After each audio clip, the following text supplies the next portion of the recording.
جی سب سے پہلے تو یہ بات ہے کہ جب میں تعلیم میں نے اسٹارٹ کی کلاس 1 سے جب اسٹارٹ کیا تو سب سے پہلے تو جب ہم اس ٹائم تو چھوٹے تھے اس ٹائم ہمارے یہی ہوتا تھا کہ بس ہم کسی طرح ٹیچر ڈاکٹر بن جائیں. لیکن جب آہستہ آہستہ ایک کلاس ہم فارورڈ آتے رہے تو فیل ہوا کہ یہ ضروری نہیں ہے کہ آپ ٹیچر ڈاکٹر بنیں. اصل میجر چیز تو آپ جو تعلیم لے رہے ہیں اس کا مطلب یہ ہے کہ آپ کی تربیت اچھی ہونی چاہیے, آپ کو اٹھنے بیٹھنے بات کرنے کا سلیقہ ہونا چاہیے, کہ آپ بڑوں کا احترام کریں, ان کی عزت کریں, تب ہی آپ کامیاب ہو سکتے ہیں. یعنی یہ ساری باتیں تعلیم سکھاتی ہے. بالکل ایسے ہی ہے, یہ ہمارے ٹیچرز, پیرنٹس اور آپ کی اپنی محنت ہوتی ہے جس کی وجہ سے آپ کامیاب ہو سکتے ہیں, اور آپ کو یہ ساری چیزیں جو ہیں آپ کے لائف میں بہت کام آئیں گی آگے جا کے. بڑی اچھی بات کی. جیسے ہم کہتے ہیں علم, علم کا معنی ہے جاننا کسی ایسے ہی چیز ہے. کے بارے میں. نعیم صاحب آپ ہمیں یہ بتائیں کہ تعلیم کا اصلاحات تعلیم کے شعبے میں ہونی چاہیے یا معاشرے میں ہونی چاہیے, یا کیسے اس کا کمبینیشن بنائیں گے؟ شاہ صاحب آپ نے کہا کہ اصطلاحات جو ہیں معاشرے میں یا تعلیم میں سمجھتا ہوں دونوں جگہوں پہ ضروری ہے. بالکل صحیح. تعلیم جو آپ ایجوکیشن دے رہے ہیں اگر اس میں اصطلاحات نہیں ہوں گی تو ہم سیکھیں گے نہیں. ہم جو اپنی اس جنریشن کو سکھا رہے ہیں وہ اپ ٹو ڈیٹ نہیں ہوں گے. تو ڈیفینیٹلی ایجوکیشن کے اندر بھی جو ہم سلیبس کریکلم بنا رہے ہیں اس کے اندر بھی اصطلاحات کی بہت سا ضرورت ہے. اور ساتھ ساتھ معاشرے کو بھی دیکھیں, ہر آدمی اسکول نہیں پہنچ رہا, ہر آدمی کسی کالج میں یونیورسٹی میں وہ ڈگری لینے نہیں جا رہا. بہت ساری چیزیں آپ کو معاشرہ سکھاتا ہے. فار ایگزامپل ہم روڈ پہ چل رہے ہیں تو وہ کسی اسکول کالجز میں تو نہیں بتایا جا رہا, ہمیں پتہ ہے کہ ہمیں فٹ پاتھ پہ چلنا ہے, اپنی سائڈ پہ چلنا ہے. اسی طرح سے جب ہم کوئی بل جمع کروانے جاتے ہیں تو وہاں پر کوئی کالج یا یونیورسٹی ہماری تربیت نہیں کر رہی ہوتی, ہمیں پتہ ہوتا ہے کہ کوئی استاد ڈنڈا لے کے نہیں کھڑا ہوتا کہ آپ نے یہ کرنا ہے. یس, اگر آپ بل جمع کرانے جا رہے ہیں تو آپ لین توڑ کے آپ اندر جا رہے ہیں تو وہ ایک مہذب معاشرے کی نشاندہی نہیں کر رہا ہوتا. تو ہمیں معاشرے اور اپنے جو ایجوکیشن ہے اس دونوں میں اصلاحات کرنے کی ضرورت ہے. آلدو اس پہ بہت زیادہ کام ہو رہا ہے لیکن پھر بھی اس کے اندر بہت سارے ہیں. آپ جب یہاں سے نکل کے سنگاپور چلے جاتے ہیں, آپ یورپ کے کسی ملک میں چلے جاتے ہیں تو وہاں پہ آپ دیکھتے ہیں کہ ہر بندہ اپنے وہ صبح جو ہے وہ اگر وہ واک کر رہا ہے یا گاڑی میں وہ ٹریول کر رہا ہے تو وہ بڑوں کو سیٹ دے رہا ہے. وہ اگر لین لگی ہوئی ہے تو وہ لین میں کھڑے ہیں, اپنے نمبر کا انتظار کر رہے ہیں.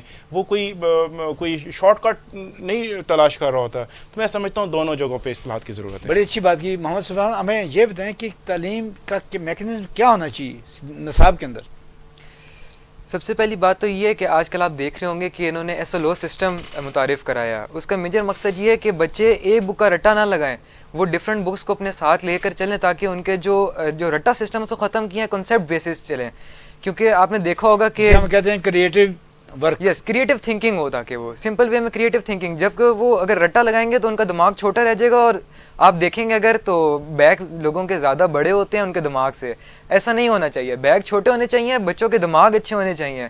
وے آف تھنکنگ ان کی جب ہم ان کو اچھا پڑھائیں گے تو وے آف تھنکنگ اچھی ہوگی, اس سے ان کا بیٹر فیوچر بنے گا. شاہ صاحب میں ان سے بہت اتفاق کرتا ہوں. آپ دیکھیں پچھلے 20-25 سال میں کیا ہوا کہ بچوں کے بیگز بڑے ہو گئے, ایک بک کی جگہ 2-2, 3-3 بکس آ گئی ہیں, جبکہ پورے ایک نمبر کی دوڑ لگ گئی ہے کہ ہمارے بچے نے جو ہے نا وہ اتنے % مارکس لینے ہیں تو پھر ہی وہ کوئی کچھ کر کے دکھائے گا. جبکہ جو ان کی جو لرننگ ہے, ان سائڈ دا لرننگ ہے, وہ ختم ہوتی جا رہی ہے.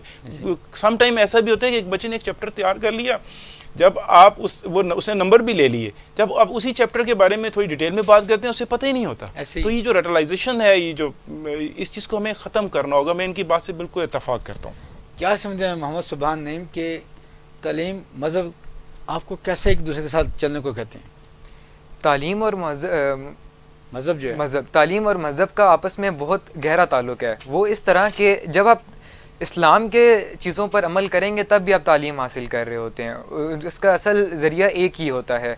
جب آپ کیونکہ آپ کو دیکھا ہوگا اسکولوں میں جو پاکستان کے اسکول ہوتے ہیں خاص طور پر, ان میں آپ کو تعلیم کے ساتھ ساتھ اسلام بھی سکھائی جا رہی ہوتی ہے.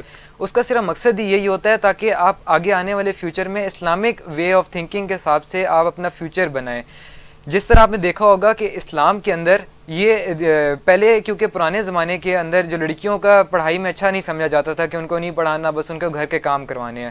لیکن اسلام نے اس بات کو اجاگر کیا ہے کہ نہ صرف لڑکے تعلیم حاصل کریں بلکہ لڑکیوں کا بھی اس میں برابر کا حصہ ہونا چاہیے. تو اس سے واضح ہوتا ہے کہ تعلیم کا اسلام میں بہت زیادہ اہمیت حاصل ہے. جیسے عام طور پہ کہا جاتا ہے کہ ایک لڑکی کو پڑھانا ہے, خاندان کو پڑھانا ہے, ایک لڑکے کو بالکل ایسے ہی ہے. انہوں نے اپنے آگے خاندان لے کر چلنا ہوتا ہے, ان کے آگے بچے ہوں گے, ان کے اور آگے بچے ہوں گے.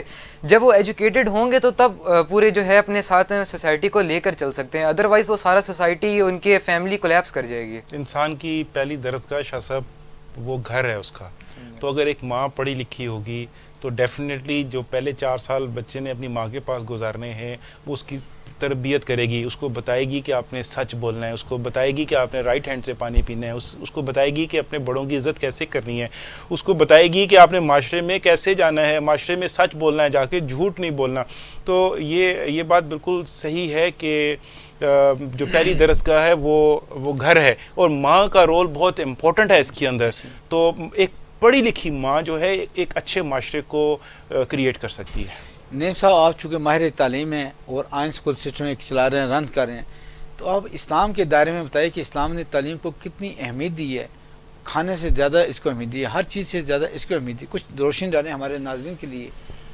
شاہ صاحب میں سمجھتا ہوں اسلام ایک واحد مذہب ہے جس نے ایجوکیشن کے اوپر کہا کہ ایجوکیٹ کرنے کا بولا کہ آپ دیکھیں صحابہ کرام آج بھی آپ چلے جاتے ہیں مدینہ جاتے ہیں تو وہاں پہ الگ آپ کو نظر آتا ہے ایک چبوترا ہے جہاں پہ صحابہ کرام صفا میں وہاں پہ بیٹھ کے تو وہ ایجوکیشن لیا کرتے تھے، حضور پاک صلی اللہ علیہ وسلم سے سیکھا کرتے تھے، زندگی گزارنے کے معاملات سیکھا کرتے تھے اور زندگی اور آخرت کی باتیں سیکھا کرتے تھے، معاشری نظام کو، جنگیں کیسے لڑنی ہیں.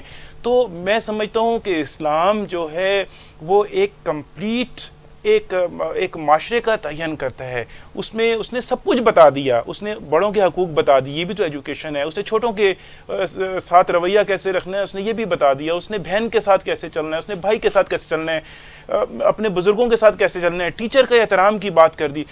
اس کاروبار کرنا ہے تو سچ بولنا ہے. آپ دیکھیں حضور پاک صلی اللہ علیہ وسلم جب حضرت خدیجہ رضی اللہ تعالیٰ عنہ کا جب وہ بزنس کیا کرتے تھے ان کے لیے تجارت میں گئے تو انہوں نے اپنا ایک غلام ساتھ بھیج دیا کہ آپ نے دیکھنا ہے کہ یہ کیسے مال کو بیچتے ہیں. اس نے کیا دیکھا؟ اس نے یہ دیکھا جا کر کہ یہ حضور پاک صلی اللہ علیہ وسلم تو سچ بتا رہے ہیں، وہ اگر کوئی خامی ہے تو بتا دیتے ہیں کہ یہ مال خراب ہے. اور جب وہ واپس آئے تجارت کر کے تو دیکھا کہ پہلے سے کئی زیادہ جو گنا تھا پروفٹ وہ لے کر آئے ہیں. تو سچ بولنے سے مال کم نہیں ہوا. تو اسلام ہمیں یہی بتاتا ہے کہ ایجوکیشن اور صرف ایجوکیشن. بڑی اچھی بات کی سبحان. جیسے کہ نئی صاحب نے بتایا کہ ماں کی گود پہلی درسگاہ ہے، لیکن اسلام نے کہا کہ ہر مرد و عورت پہ تعلیم فرض ہے، اور تعلیم کے لیے چائنا بھی جانا پڑے تو جانا چاہیے. اس کے بارے میں اور کچھ ہمارے اپنے جیسے بچوں کو کیا بتائیں گے کہ تعلیم کو کیسے سیکھنا چاہیے، بڑوں کا ادب کیسے کرنا چاہیے؟ جیسا آپ نے بات کی بالکل آپ صحیح کہہ رہے ہیں کہ تعلیم ایک ایسی چیز ہوتی ہے جس کی وجہ سے آپ حق اور باطل، جھوٹ اور سچ میں فرق جانتے ہیں. تو جب کسی بچے کو جب تعلیم نہیں ہوگی، اس چیز کا پتہ نہیں ہوگا، تو معاشرہ بھی اس کی وجہ سے نہیں بن پائے گا. لیکن ایک تعلیم ایسی چیز ہے جس کی وجہ سے آپ کی نیکسٹ کریکٹر بلڈنگ کے ساتھ ساتھ آپ کی لائف بن رہی ہوتی ہے. اس میں آپ کے اوپر ڈفرینٹ، کیونکہ آپ کو پتہ ہے کہ لائف ایک اچیومنٹس اور آپ کے ایک امتحان کا نام ہے، اور ڈفرینٹ امتحان تب بھی آپ پاس کر سکتے ہیں جب آپ اس میں سچ بولیں گے، اسلام کے اصولوں کے مطابق کام کریں گے. صاحب میں ان کی بات کو ایک تھوڑا سا اور ایڈ کرتا جاؤں گا. میں ایک دن میں ویسے قرآن کو اب ترجمے سے پڑھتا ہوں، پہلے یہ اتنا زیادہ وہ وقت نہیں ہوتا تھا یا شاید ہمیں سوچ نہیں تھی، عقل نہیں تھی. اب تھوڑی سی ہدایت اللہ نے ہدایت دینا شروع کر دی. تو آپ دیکھیں کہ آج ہمارے معاشرے میں خواتین کو وراثت کے جو حق ہے اس سے محروم کر دیا جاتا ہے، وہ نہیں دیا جاتا. قرآن میں اللہ نے کئی 100 سال پہلے ایک شخص کے حق کے بارے میں بتا دیے، حصے بتا دیے کہ بیوی کا کیا حصہ ہوگا، بیٹوں کا کیا حصہ ہوگا، بیٹیوں کا کیا حصہ ہوگا. دیکھیں یہ وہ تعلیم ہے. ہم قرآن کو، اگر آپ نے اسلام کی بات کی نا، تو ہم قرآن کو اگر صرف تلاوت کی حد تک لیں گے تو میں نہیں سمجھتا کہ ہم اس کا صحیح حق ادا کر رہے ہیں. یس، پڑھنے کا ثواب ضرور ہوگا، لیکن اللہ تعالیٰ اس میں میسج کیا دے رہا ہے؟ اللہ تعالیٰ جو ہمیں چیزیں سکھا رہا ہے وہ ایٹ لیسٹ ہم پڑھیں تو صحیح، ہمیں پتہ تو ہو. تو اب آپ دیکھیں اگر ہمارے لوگ قرآن کو پڑھتے ہیں تو انہیں یہ پتہ ہوگا کہ ہم نے کس کا حق کیا دینا ہے، اس میں وراثت میں حصہ کیا دینا ہے. تو قرآن ایک مکمل ضابطہ حیات بیان کرتا ہے. اس کے بعد حضور پاک صلی اللہ علیہ وسلم کی سنت ہے، ہم اس کو سامنے، وہ بھی تو ہمارے لیے تعلیمات ہیں نا. حدیث ہیں ہمارے پاس جو اتھینٹک حدیث ہیں، ہمیں اس پہ. تو آپ نے جب اسلام کی بات کرتے ہیں، میں سمجھتا ہوں ایک وہ مکمل ضابطہ حیات ہے. تو ہمارے جو ابھی جو ریسنٹ ایک ایکٹیویٹی ہو رہی ہے، ریسنٹلی ہم سکولز میں دیکھ رہے ہیں کہ جو قرآن کا جو وہ تجوید ہے وہ لازمی قرار دی گئی ہے, اس پہ اس کا ترجمہ لازمی قرار دے دیا گیا ہے. میں سمجھتا ہوں یہ ایک بڑا پازیٹیو اسٹیپ اٹھایا ہے اس گورنمنٹ نے. آلدو میں کسی گورنمنٹ کو سپورٹ نہیں کرتا, لیکن چونکہ جو اچھی چیزیں ہیں ہمیں اس کو ہائی لائٹ کرنا ہوگا. تو ابھی میں لاسٹ ویک میں دیکھ رہا ہوں سیشن ججز جو ہیں شاہ صاحب وہ اسکولس میں وزٹ کر رہے ہیں اور وہ صرف یہ دیکھ رہے ہیں کہ کیا اسکولس کے اندر قرآن پاک کی تجوید کے لیے کیا پراپر ٹیچرز ہیں جو اس کو پڑھا رہے ہیں, پھر جو سلیبس جو انہوں نے پلاننگ ڈیفائن کی ہوئی ہے اس کے مطابق چل رہے ہیں. تو میں سمجھتا ہوں یہ ایک بہت اچھا سٹیپ ہے جو یہ گورنمنٹ ابھی اٹھا رہی ہے. آپ نے بڑی اچھی بات کی, میں لیکن تھوڑا سا اختلاف کروں گا اپنے بچوں کے لیے, اپنے نوجوانوں کے لیے. ہم چاہتے ہیں ہمارے بچے کمپیوٹر بھی پڑھیں, ہم چاہتے ہیں ہمارے بچے انگلش انٹرنیشنل لینگویج بھی پڑھیں, ہم چاہتے ہیں ہمارے بچے یہ بھی کام کریں. وہ بچوں کا سلیبس دن بہ دن بڑھتا جا رہا ہے, اس کے سلیبس کو کیسے کم کیا جا سکتا ہے, کیسے بہتر کیا جا سکتا ہے, آپ کیا کہتے ہیں؟ میں سمجھتا ہوں سلیبس نو ڈاؤٹ دن بہ دن بڑھتا جا رہا ہے, ہم بچوں کے کاندھوں پہ بوجھ ڈالتے جا رہے ہیں.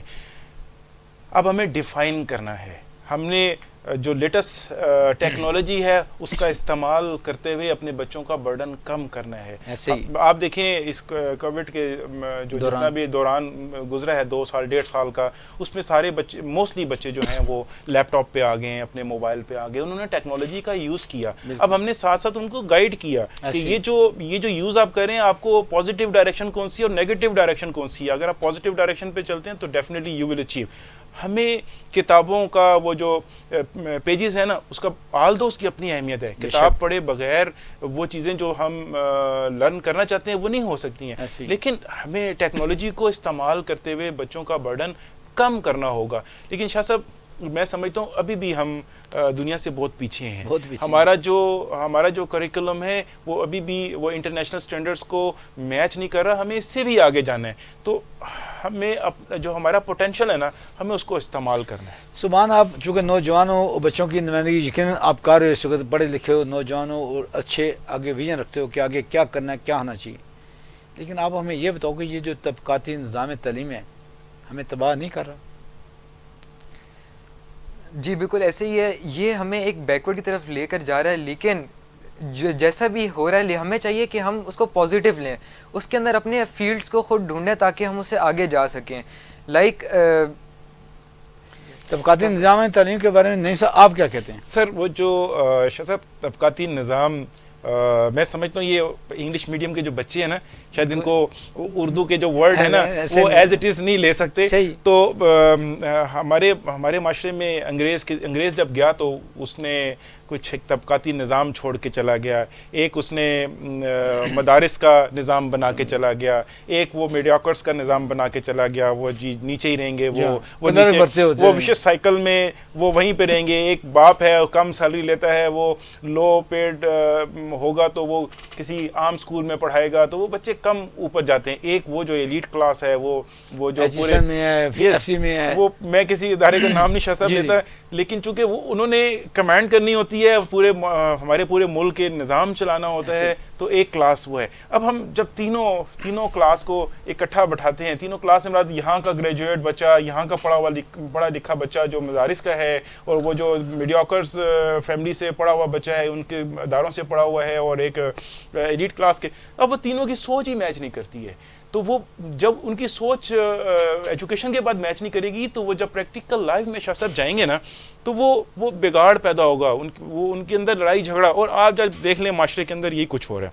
تو ابھی جو سنگل نیشنل کریکولم ہے اس کے اوپر جو کام کیا جا رہا ہے, یہ جو منسٹر مراد راز صاحب یا شفقت صاحب کام کر رہے ہیں, سر میں سمجھتا ہوں یہ ایک بہت زبردست سوچ ہے کہ سب جگہوں پر ایک ہی طرح کا جو ہے نا وہ ایجوکیشن سسٹم لے کے آیا جائے, تاکہ جب معاشرے میں یہ جو گریجویٹس پیدا ہوں, جب نوجوان پڑھ لکھ کے جب آئیں تو ان کی ایک سوچ ہو. تو پھر ابھی ہم سبحان سے کوشچن کرتے ہیں. سبحان یہ بتائیں کہ ایک جدید تعلیم کے لیے, ایک جدید ورکنگ کے لیے نوجوانوں کو کیسے اپنے آپ کو تیار کرنا چاہیے, اس کا دن کا ٹائم ٹیبل کیا ہونا چاہیے؟ جی اگر کوئی انسان اپنی لائف میں کوئی گولز اس نے رکھے ہیں اور اس کو اچیو کرنا چاہتا ہے تو اس کو میرے خیال سے کہ اپنے سب سے پہلے تو ٹائم ٹیبل بنانا چاہیے, کیونکہ یہ بہت زیادہ امپورٹنٹ ہے. صبح سب سے پہلے تو وہ جب نماز کے لیے اٹھے, فجر کی نماز کے بعد وہ سوئے مت, تھوڑی دیر کے لیے باہر جائے, جاگنگ وغیرہ کرے, واک کرے, تاکہ اس کا مائنڈ فریش ہو جائے.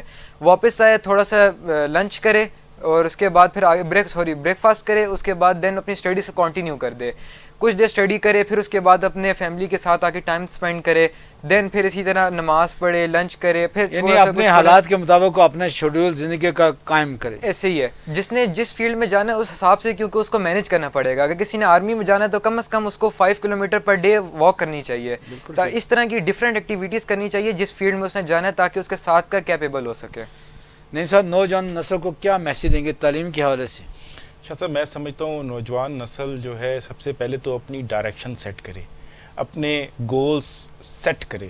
اس گول کو سیٹ کرنے کے بعد اس کے لیے ہارڈ ورک کرے. جب تک ہارڈ ورک نہیں کریں گے گول اچیو نہیں ہوں گے, اور جب آپ ہارڈ ورک کرتے ہیں تو آپ کے گولز خود بخود آپ کے پاس چل کے آتے ہیں, اور گول اچیو کرنے کے ساتھ ساتھ آپ معاشرے کے اندر اپنا ایک پازیٹیو رول پلے کریں. اس معاشرے کو اوپر لے کے جانا ہے. جب معاشرہ اوپر جائے گا آپ خود بخود اوپر آ جائیں گے. بہت شکریہ ناظرین, آپ نے پروگرام دیکھا. آپ کی رائے ہماری بہت مقدس اور بہت محترم ہوتی ہے.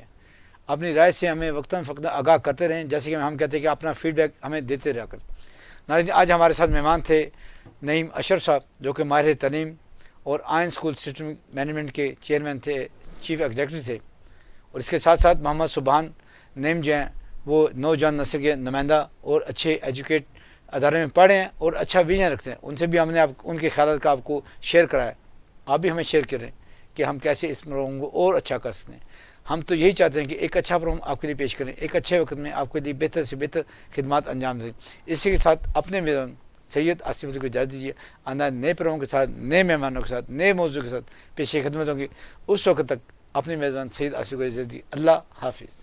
خوبصورتی میرا حق ہے, خوبصورتی وہ جو دل کو بھائے, پر میرے چہرے کا اصلی روپ کھلا ڈائمنڈ شائن بیوٹی کریم سے, اسٹیرائڈ سے پاک, کیونکہ اس میں شامل ملٹی وٹامنز جو چہرے کی جلد کے اندر شامل ہو کر اسے اندر سے نکھاریں, تاکہ چہرہ رہے روشن اور مجھے ملے چمکتی گوری رنگت.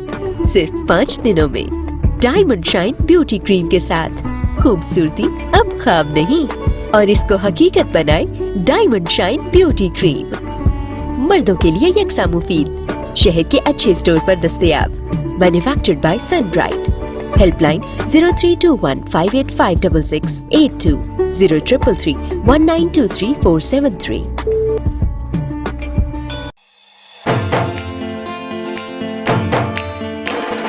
وارث نہاری ہے سب سے معیاری, جو بھی اس کو کھائے خوشی سے مسکرائے. معیار اس کا ہے سب سے بھاری. وارث نہاری 1960 سے قائم شدہ. انارکلی لاہور والے اب آپ کے شہر راولپنڈی سیٹلائٹ ٹاؤن, اور صدر کی کامیابی کے بعد اب آپ کے شہر بحریہ ٹاؤن فیز 7 میں. وارث نہاری کی فخریہ پیشکش. وارث لاہور دارالباہی ہر قسم کی لاہوری فرائی مچھلی کے لیے اب لاہور جانے کی ضرورت نہیں. ذائقہ وہ جو من کو بھائے. اسپیشل نلی اور مغز nihari fry, chicken nihari, special مچھلی تسلا, لال بوٹی تسلا, نلی اور مغز دیسی گھی کے تڑکے کے ساتھ. شیرمال, روغنی نان, تافتان نیاز کے لیے اسپیشل تیار کیے جاتے ہیں. بھرپور ذائقہ اور اعلیٰ معیار ہی ہماری پہچان ہے. تو آج ہی اپنی فیملی کے ساتھ تشریف لائیں اور ذائقے کی ایک نئی دنیا میں کھو جائیں. وسیع کار پارکنگ کی سہولت کے ساتھ فری ہوم ڈیلیوری اور فوڈ پانڈا کی service. Waris Nihari, D999 satellite town, commercial market Rawalpindi, 109B Adamjee road, Saddar Rawalpindi cantt. Clock tower نزد Burger King, Bahria town phase 7. Waris nihari کی فرسٹ اینیورسری کے موقع پر راولپنڈی کمرشل مارکیٹ میں 20 اکتوبر کو 50% ڈسکاؤنٹ حاصل کریں.